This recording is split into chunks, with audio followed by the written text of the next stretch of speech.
A gente fala sobre esse tema, receba da provisão da graça, ou até mesmo quando a gente prega qualquer uma outra palavra que a gente fala, por exemplo, sobre cura, e a gente ensina, à luz da palavra de Deus, que a cura é uma questão de fé, de você receber, as pessoas, às vezes, elas têm dificuldade de acreditar que essa é uma obra de Cristo, que Ele já fez por elas, e que elas apenas precisam fazer o que, irmãos? Receber. Às vezes a pessoa, ela fica mais relutando para receber pela fé e pensando que ela tem que batalhar para receber. Repare, ao invés de escolher o caminho mais o quê? Mais prático que a Bíblia apresenta, a pessoa às vezes quer escolher o outro caminho da dificuldade. Ela quer impor para ela uma dificuldade que Jesus não quer impor para ela essa dificuldade. Ele quer que você receba pela fé. Diga, receber pela fé. Não estou dizendo com isso que receber pela fé não vai exigir de você que em alguns momentos ou circunstâncias da vida você tenha que lidar com adversidades. Mas você não está lutando com Deus. Você já ouviu algumas pessoas que às vezes falam assim: hoje eu vou lutar com Deus? Quem já ouviu? Quem já ouviu? E dizem bem assim: ah, mas eu vou lutar com Deus porque Jacó fez o quê? Lutou com Deus. Olha, a pessoa pega toda a Bíblia e resume apenas em um quê? Em um versículo para apoiar o quê? Um pensamento o quê?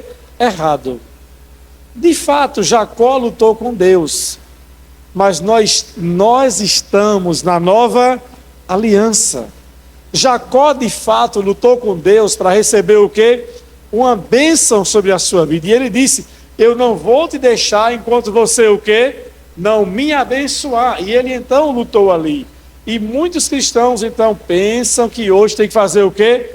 A mesma coisa. Eles têm que fazer o quê? Eles têm que lutar como o quê? Como Jacó lutou. Irmãos, nós não estamos mais na velha aliança. Nós estamos na nova aliança.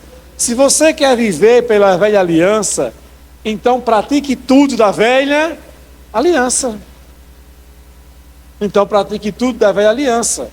Mas nós não estamos na velha aliança. A Bíblia diz em Hebreus, e eu recomendo vocês lerem o livro de Hebreus, porque o livro de Hebreus é o livro na Bíblia que ele ensina absolutamente a diferença absurda que existe entre a velha aliança e a nova aliança. Porque ele foi um livro escrito para os hebreus.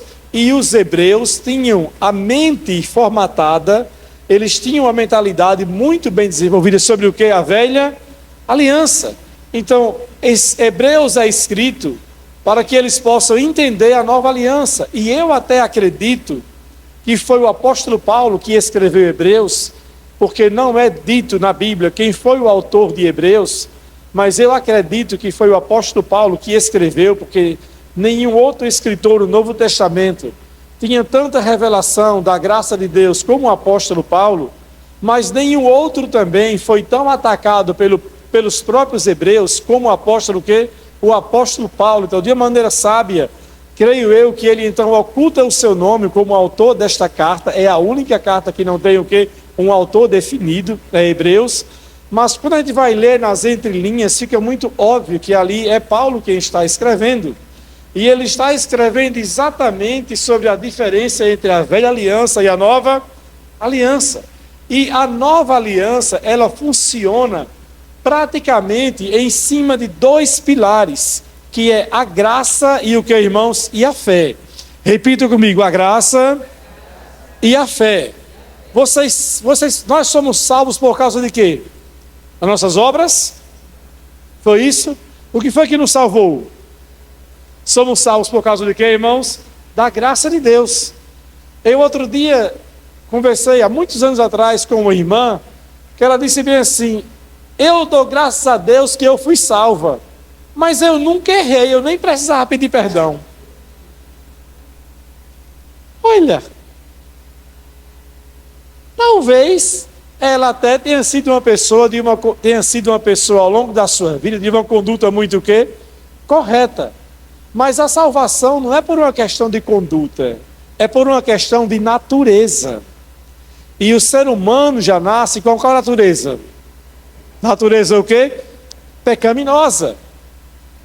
Sabendo disso, Davi escreve no Salmo 51, ele diz assim: eu nasci em pecado, e em pecado me concebeu quem? A minha mãe.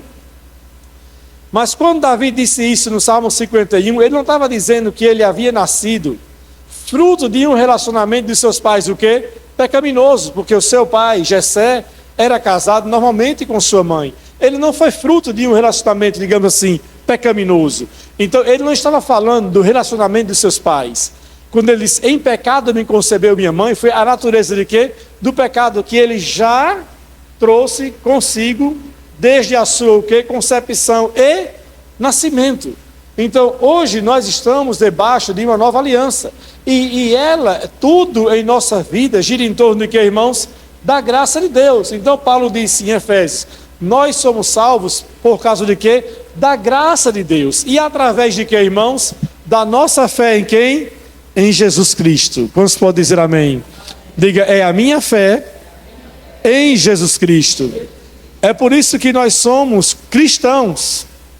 O que é ser um cristão? O que é ser um cristão? É alguém que tem Jesus Cristo como centro da sua vida. Então, se você é um cristão, mas você coloca Jesus de lado na sua vida, você não é um cristão. Você pode dizer que é um cristão. Você pode dizer até que frequenta a igreja o quê? Evangélica, aonde reúne-se a maioria de quê? Dos cristãos. Mas ser um cristão não é só você dizer que é um cristão. Ser um cristão é você ter Cristo como centro de quê, irmãos? Da sua vida. Não é primeiro a minha carne, primeiro os meus prazeres, primeiro a minha vontade, primeiro aquilo que eu quero, primeiro o meu desejo, primeiro a minha vida e depois o quê? Jesus. Isso é colocar Cristo como centro? Não. Como centro é quem? É Jesus o centro absoluto da minha vida. Se a minha fé ou a sua fé não girar em torno de quem? De Jesus, nós podemos ser pessoas até reconhecidas como evangélicas, mas de fato não somos o quê? Cristãos. Ser um cristão é ter a fé centrada em Jesus Cristo. Tendo Ele como nosso único quê? Senhor e Salvador. Fora dele, nenhum outro é Senhor. Fora dele, nenhum outro é o quê? É Salvador. Nenhum nome é poderoso quanto o nome de quem? De Jesus. Então são essas duas coisas que pautam a nossa fé. São elas a graça de Deus na nova aliança e o que é a nossa fé em quem? Em Jesus. Por isso que o tema de hoje é receba a provisão da graça de Deus. Quantos podem dizer amém? E a graça é de fato algo que, irmãos, gratuito. Alguém pagou aqui para ser salvo? Foi-lhe cobrado alguma indulgência? Foi-lhe cobrado algum valor para poder você se tornar um cristão e ir para onde? Para o céu? De forma nenhuma. Disse Jesus bem assim, de graça vocês recebem, de graça fazer o que vocês vão? Transmitir a mesma palavra. A palavra de quê? De salvação. A salvação é o que, irmãos? De graça. E essa palavra graça, ela representa um presente. E o que é que você faz quando alguém lhe dá um presente? Você faz o quê? Você só recebe e agradece, ou você fala, eu nem queria, eu não quero não. É assim que você fala? Não, eu não aceito não, eu quero pagar o preço para ter esse presente. Se você diz isso, você é uma pessoa que é orgulhosa, não é verdade? É ou não é verdade? É verdade, você é uma pessoa orgulhosa. Presente, a gente só o quê? A gente só recebe. Amém? Amém, queridos? Então você só recebe. E a graça, ela é o que, irmãos? Ela é um presente. Nós só temos que fazer o que, irmãos? Que receber.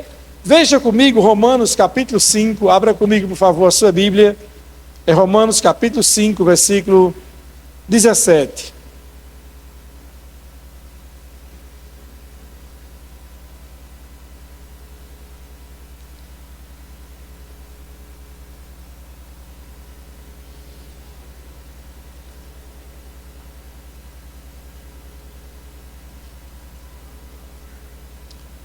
Romanos 5,17 está escrito: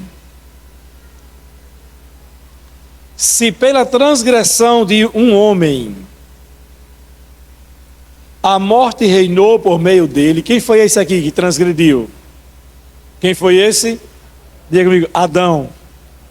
Diz, se pela transgressão de um só a morte reinou por meio dele, e aqui não está falando da morte física, aqui está falando da morte o quê? Espiritual, que é a separação entre o homem e Deus.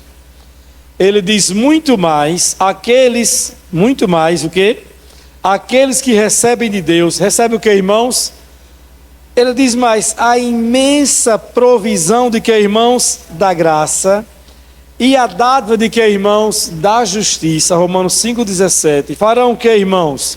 Reinarão o que? Em vida, por meio de um único homem. Quem é esse? Jesus. Então aqui nós temos apontado na Bíblia dois homens nessa passagem. O primeiro homem, ele diz que foi o quê? Adão. E por causa do seu pecado e da sua transgressão, trouxe o que, irmãos? A morte. A morte o quê? Espiritual. E por todas as gerações que descenderam de Adão, por todos já nasceram como, irmãos? Espiritualmente o quê? Mortos. Todos já nasceram espiritualmente o quê? Mortos. Ninguém pode dizer assim, eu não aceito. Não teria nem como dizer, porque foi o pecado de quem? De Adão, que trouxe a transgressão e a consequência da morte o quê? Espiritual. A sentença para todo ser humano. Mas não ficou por aí. Diga o meu Deus é maravilhoso. E por ser tão maravilhoso, ele nos manifestou a provisão de quem, irmãos? Da graça, através de quem? De Jesus. Então ele enviou Jesus para nós. E ele disse bem assim, então por meio desse outro único homem veio o quê? A provisão da graça e a dádiva de que, irmãos? Da justiça. O que é essa justiça aqui? Essa justiça é a posição espiritual que nós nos encontramos em Deus quando aceitamos a quem? Jesus. Antes de termos Jesus, a nossa condição é a qual, irmãos? Pecadores, sim ou não? Sim, todos pecadores. Romanos 3 diz que todos pecaram e foram destituídos da glória de Deus. Por causa de Adão, todos foram o quê? Afastados. Agora, através de Jesus, quando a pessoa aceita Jesus e o reconhece como Senhor e Salvador, essa pessoa se torna o que, irmãos? Justa, novinha em folha. Quantos podem dizer amém? Novinha em folha. Aí alguém às vezes diz assim, mas pastor, eu não sou justo não. Eu aceitei Jesus, mas eu sou um pecador miserável. Você é um pecador miserável tendo Jesus? De forma nenhuma. Ou dizem assim, não pastor, eu sou um pecador redimido. Não combina, pecador redimido. Existe o morto-vivo? Existe o preso liberto? Não existe.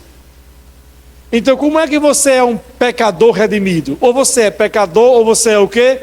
Redimido. Se você é redimido, você é um ex-pecador. Mas pastor, mas como é que eu não sou mais pecador se eu peco? Nós pecamos, mas não somos mais o que, irmãos? Pecadores. Porque pela graça de Deus, nós nos tornamos o que? Justos em Jesus Cristo. E mais na frente eu vou explicar sobre isso. Então, esse é o poder da graça que ele diz.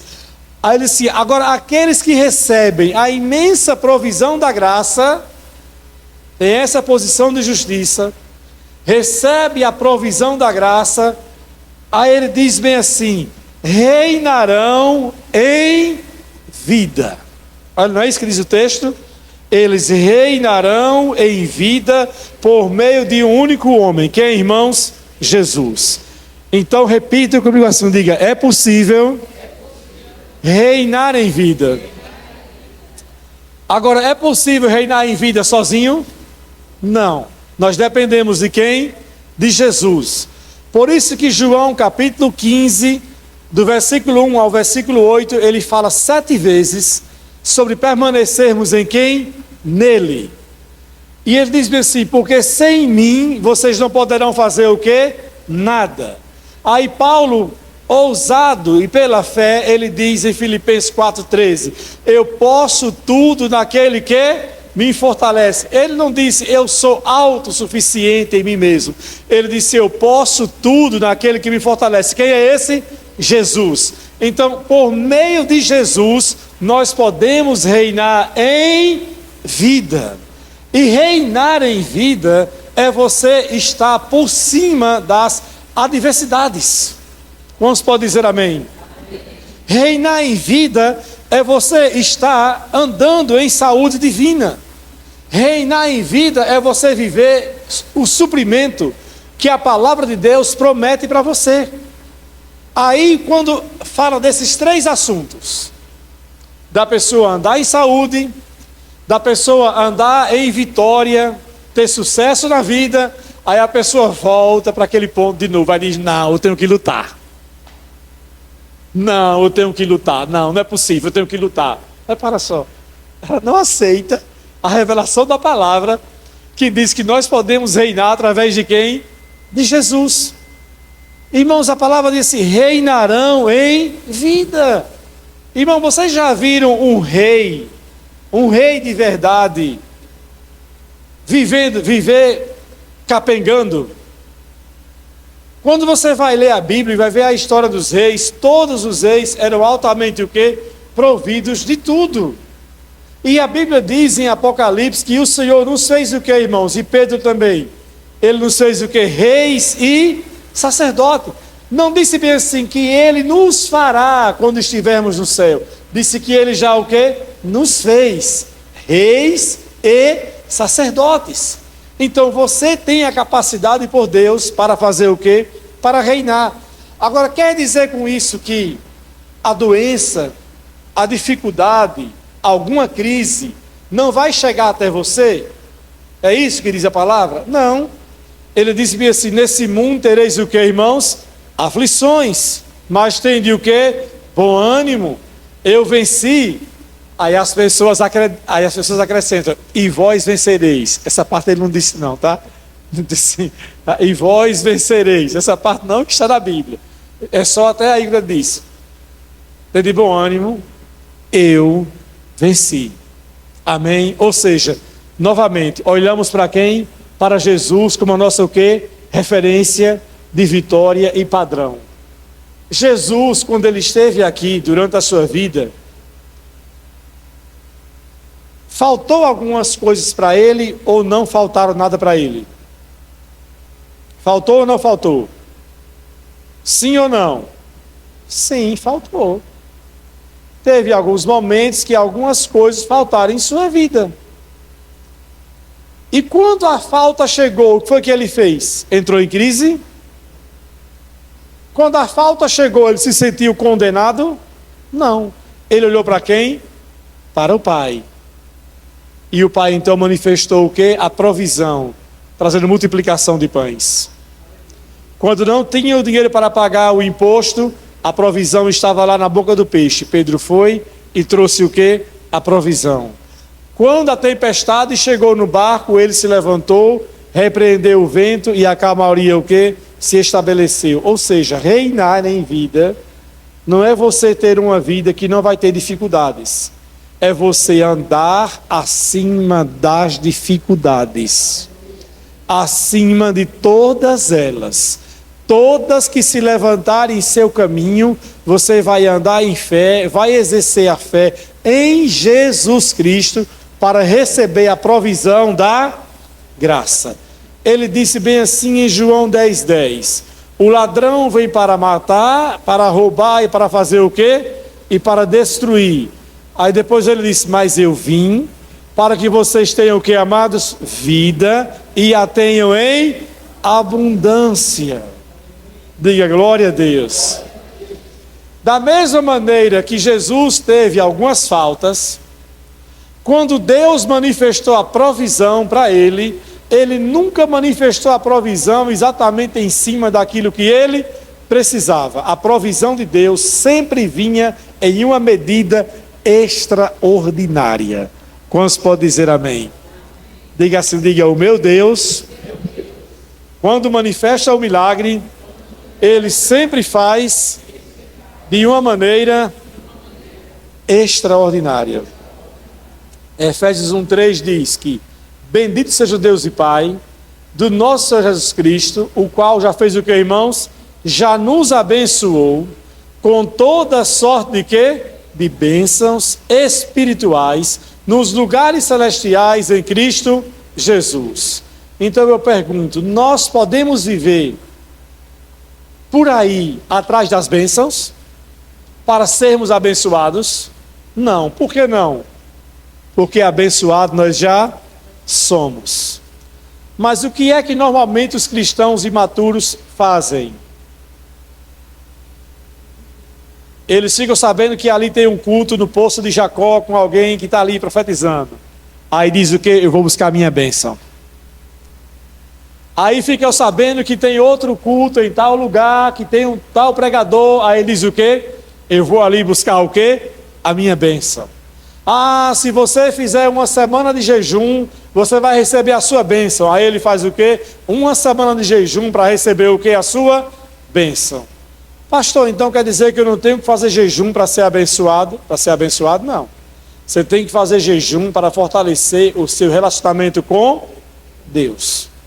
Mas não é jejum para ser abençoado, porque abençoado nós já somos. Vamos poder dizer amém? Aí quando diz que o cristão já é abençoado, Maria Tagino, ele faz o quê? Ele quer voltar para o mesmo ponto. Não, eu tenho que lutar para ser abençoado. Não, eu não sou abençoado, não. Como é que eu sou abençoado vivendo desse jeito? Faltando tanta coisa na minha vida. Então ele quer medir o parâmetro da verdade da palavra de Deus pela sua vida.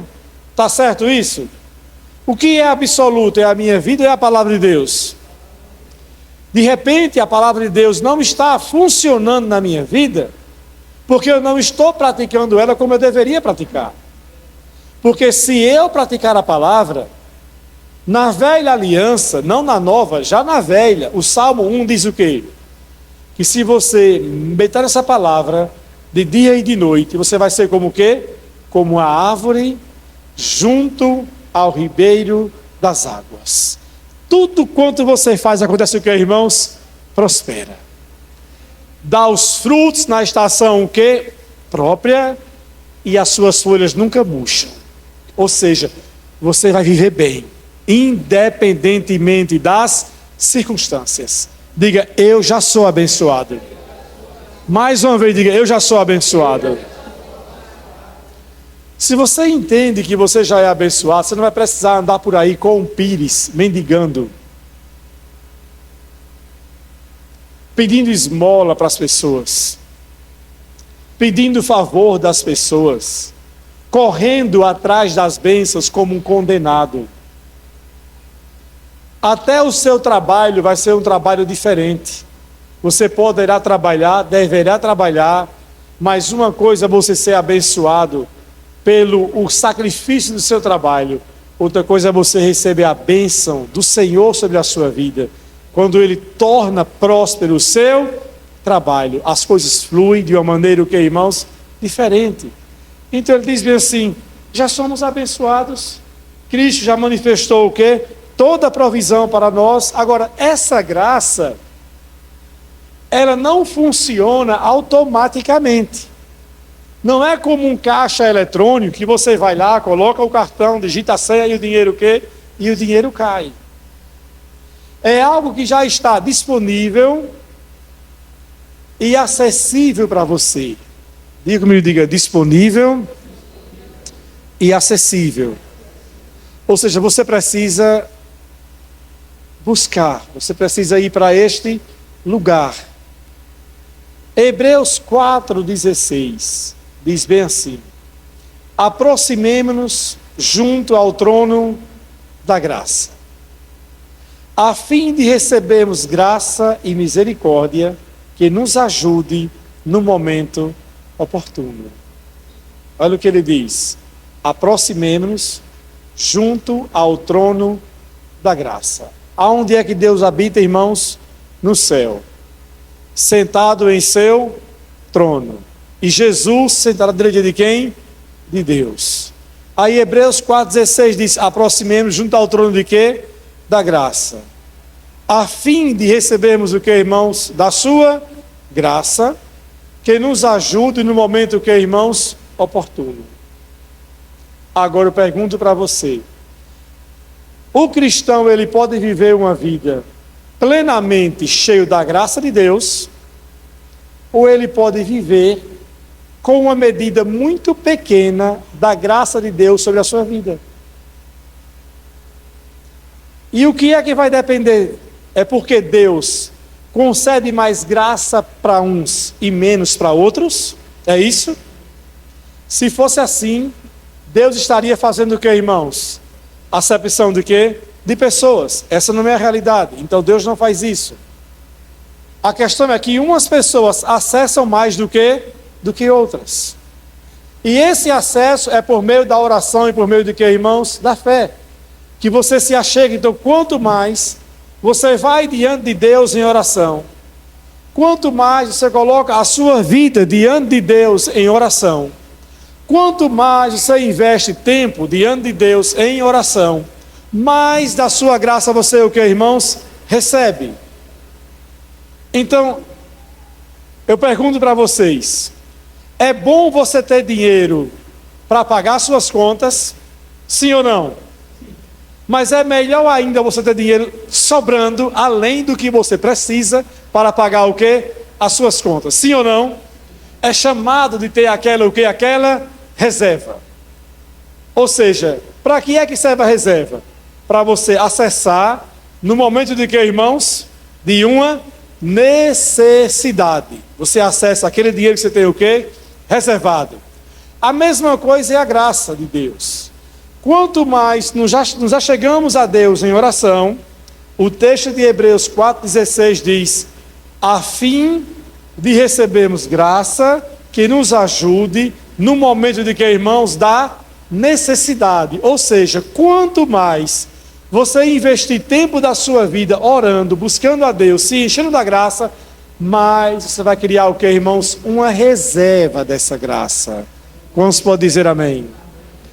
Aí haverá situações na sua vida que, quando aquele dia mal chegar, não vai pegar você, o que, irmãos? Desprovido de quê? Da graça. Você vai ter uma boa reserva dessa graça. Amém? Em 2006, eu fui pregar em Feira de Santana e estava alguns dias pregando em Feira de Santana. E nesse dia que eu estava pregando em Feira de Santana, de manhã, eu acordei muito inquieto para a oração. E fiquei orando amanhã. Fiquei em jejum, na bem da verdade.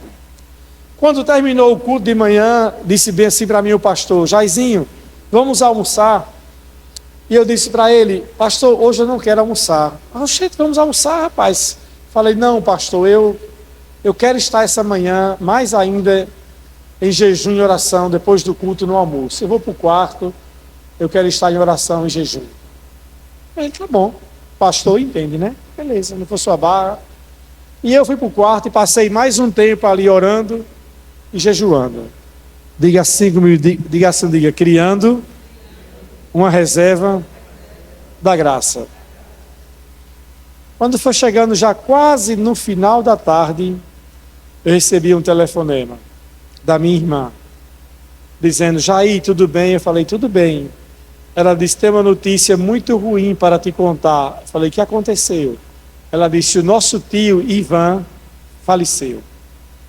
Ele estava em Minas Gerais, ele capotou o caminhão e ele acabou de falecer. E ela sabia de todo o amor que a minha família tinha por esse tio nosso. Ele era irmão da minha mãe, mas foi muito presente na minha família. Para minha mãe, como irmã, e para nós, como seu sobrinho. Foi uma notícia muito dura, o baque daquela morte repentina do meu tio. Mas aquela notícia não causou um impacto devastador no meu coração, porque ela encontrou a graça de Deus em reserva na minha vida. É por isso que o texto diz bem assim, que você recebe a graça para lhe ajudar no momento o quê? Oportuno.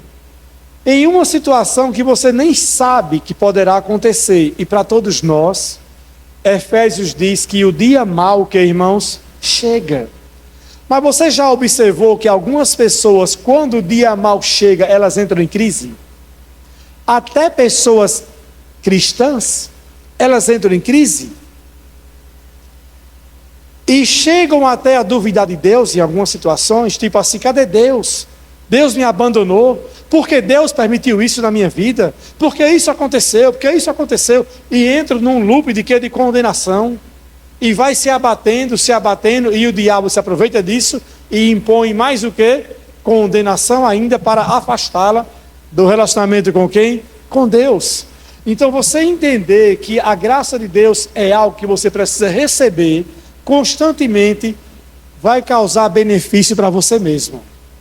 Como se pode dizer amém? E consequentemente para aquelas pessoas que estão próximas de quem? De você. Porque você imagine que agora com essa graça de Deus na minha vida, eu fui capaz de fazer o quê? De ajudar a minha família. De ter equilíbrio emocional, ter força emocional para ajudar minha mãe, para ajudar os meus irmãos. Eu vim de Feira de Santana com uma tia minha, uma tia-avó, que era tia desse meu tio, né? Então minha tia-avó, tio do meu tio, que tinha um carinho muito grande por ele. Nós íamos juntos para poder participar, organizar as coisas ali com a questão do sepultamento.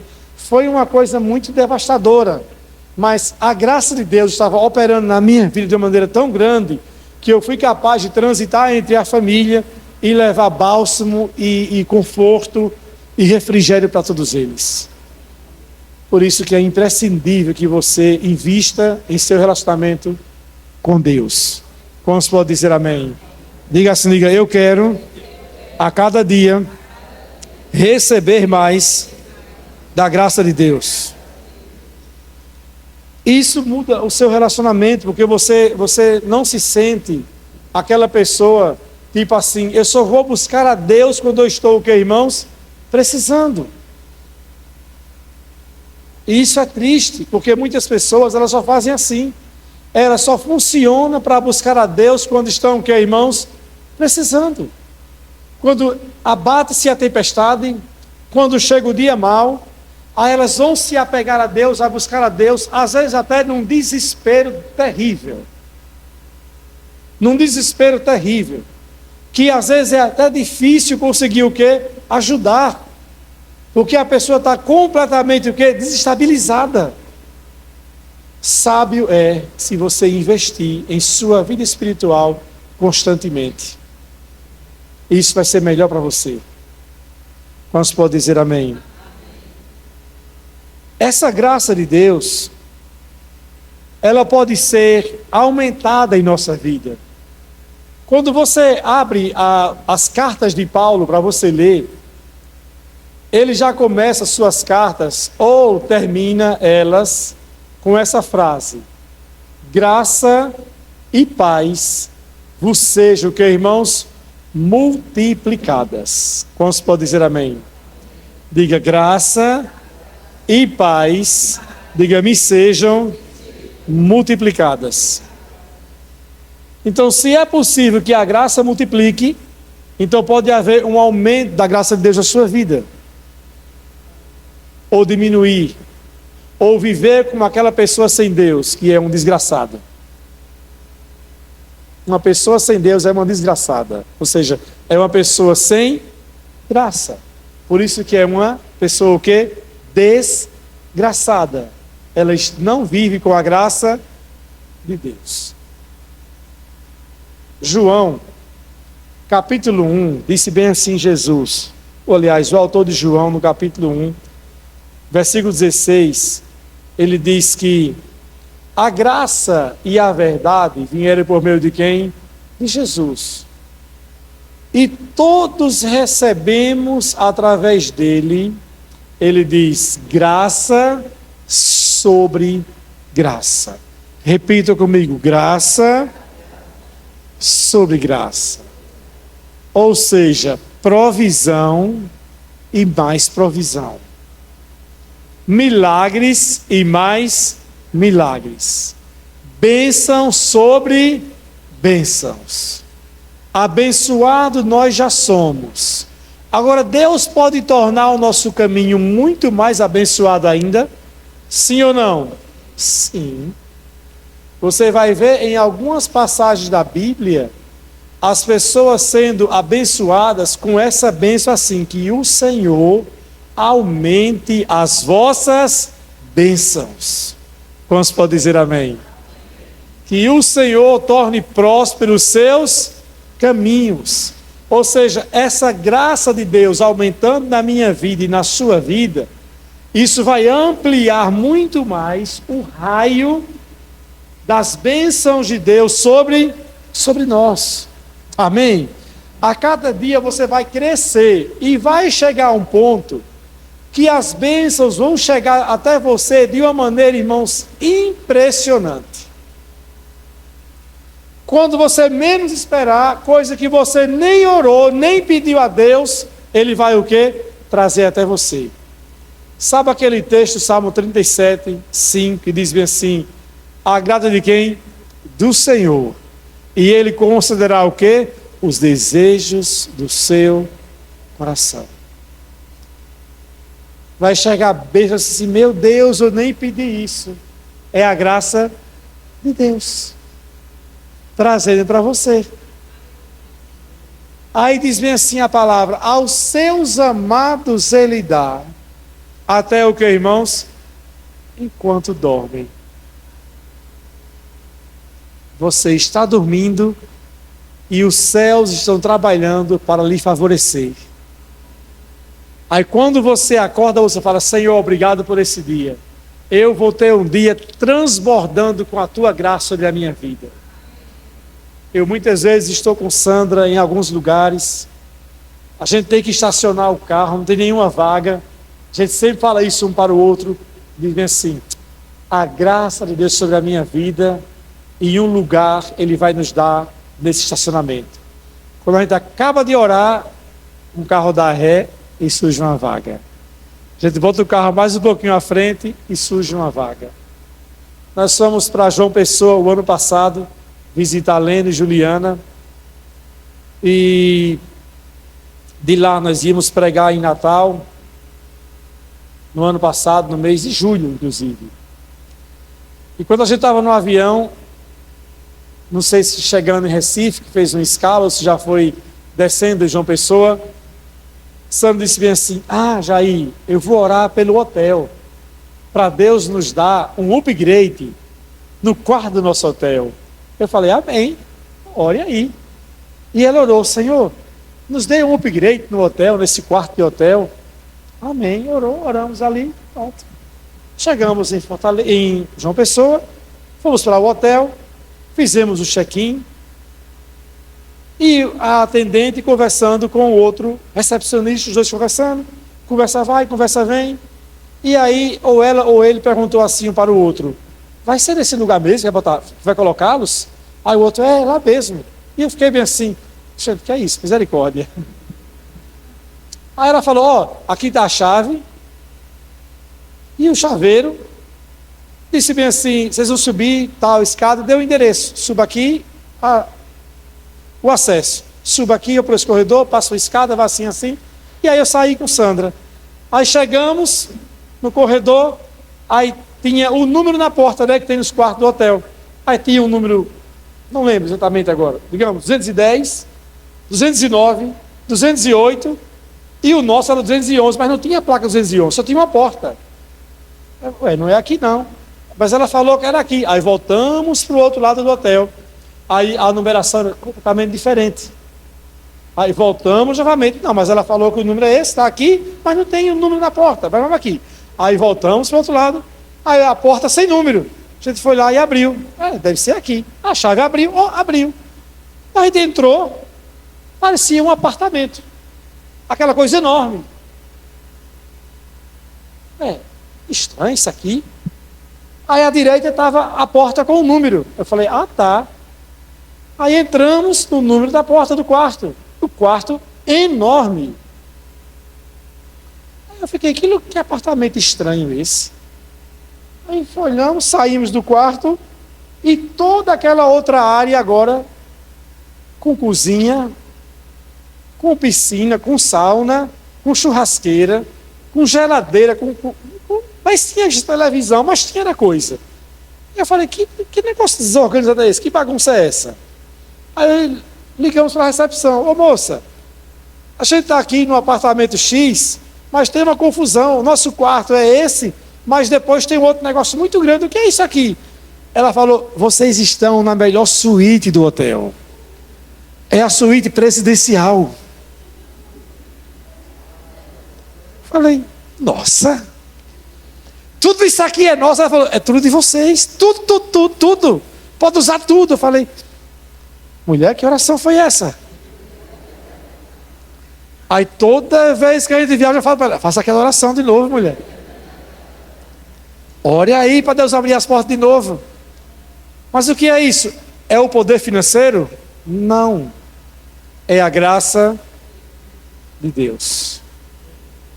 Diga, a graça de Deus fará com que muitas coisas aconteçam na minha vida em uma velocidade, diga, extraordinária. Diga, inexplicável. As pessoas não vão entender, mas você vai saber. Não é você, é a graça de Deus na sua vida. Vão olhar para você e dizer assim, não, é você. Eu quero fazer um negócio com você. Não, eu quero abençoar você. Não, isso aqui é para você.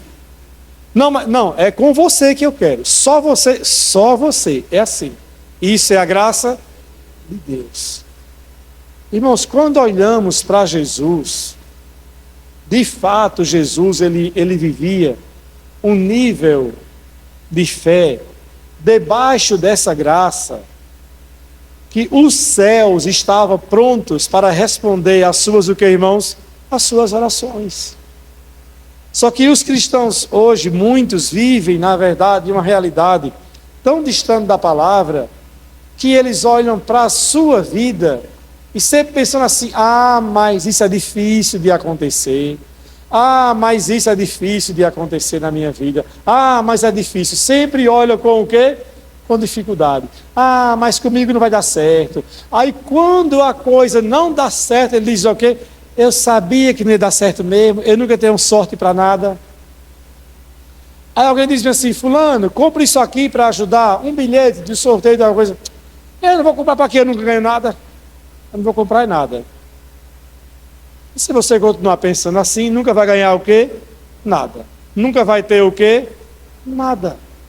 E pessoas têm essa mentalidade. Aquela mentalidade de que assim, e eu sei que essa mentalidade, a gente aprendeu desde criança. Assim como eu dei o testemunho aqui no domingo, daquilo que eu entendi que eu era, sem ser pela palavra, eu falei sobre isso aqui, uma outra concepção errada foi colocada em nossa mente. Uma concepção de pobreza, de miséria, não é assim? Não é assim? Alguns aqui vão lembrar, que eu vejo hoje que tem muitos da minha idade aqui hoje. Que antigamente, quando a gente ia para a escola, no recreio, a gente brincava. E a gente brincava com aquela músicazinha que era um monte de criança. E eu não lembro o nome da brincadeira agora, mas era assim, não era? Eu sou o quê? Eu sou pobre, pobre, pobre de Maema. Não era assim? Qual é a nossa brincadeira? Qual é o nome dessa brincadeira? Eu não lembro o nome agora. Não é? Mas era assim. Olha a concepção, era cantando e declarando, eu sou pobre, pobre, pobre, e o pobre cheio de filho. Não é assim? Exatamente, o pobre com a renga de filho cantando, eu sou pobre, e o rico só tirando de quem? Do pobre. Toda vez que o pobre ia, o rico pegava um. E o rico só o quê? Só tirando, só tirando, só tirando.